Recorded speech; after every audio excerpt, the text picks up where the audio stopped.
حضرت ابو ہریرہ فرماتے ہیں رضی اللہ تعالیٰ عنہ کہ بھوک کی شدت سے میری کمر دوری ہو گئی، تو میں ڈرا کہ کوئی مجھے نقصان نہ ہو، تو مسجد نبوی کے ایسے گوشے پہ بیٹھ گیا جہاں لوگوں کا گزر ہوتا تھا۔ میرا خیال یہ تھا کہ کوئی شخص مجھے دیکھے گا اور دیکھ کر کے پہچان جائے گا کہ مسئلہ کیا ہے، لیکن جو بھی گزرتا سلام کر کے چلا جاتا، شاید اسے جلدی ہوتی یا پھر ہستی پلکوں کے نیچے غم بھی پلتے ہیں، مگر کون دیکھتا ہے اتنی گہرائی میں۔ میں نے سوچا کہ ایک قدم اور آگے بڑھوں اور آنے والوں سے ہم کلام ہوں، جب میں ان سے بات کروں گا تو میرے لہجے سے وہ میری آواز کی شکستگی سے پہچان جائیں گے کہ میرا مسئلہ کیا ہے۔ تو کہتے ہیں حضرت عمر رضی اللہ تعالیٰ عنہ آئے، میں ان سے کوئی مسئلہ شرعیہ دریافت کیا، لیکن شاید انہیں بھی جلدی تھی، انہوں نے مسئلہ بتایا اور آگے بڑھ گئے۔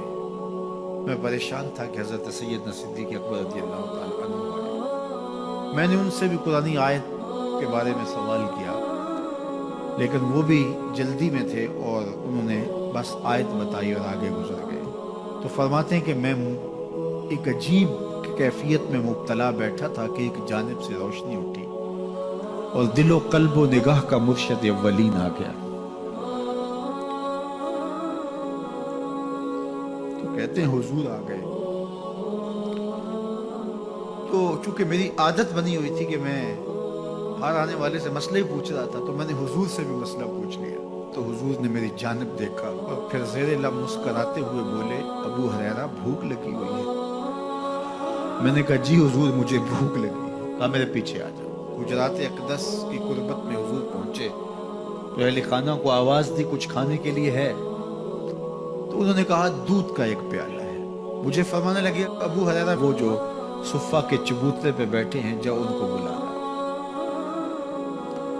کہتے ہیں دودھ کا ایک پیالہ، اور مجھے تسکین ہوئی تھی لیکن 70 آدمی بیٹھے تھے وہاں۔ خیر حکم تھا، میں بلا لایا، میرے ہاتھ میں دودھ کا پیالہ دیا، کہا ابو ہریرہ دائیں سے شروع ہو جاؤ۔ اب میں ایک شخص کو پیالہ دیا اور دودھ کو دیکھنے لگا، اور وہ سیراب ہو کے گھٹا گھٹ پینے لگا، اپنی بھوک اور پیاس مٹا چکا، اور میں نے دیکھا کہ ایک قطرہ بھی کم نہیں ہوا۔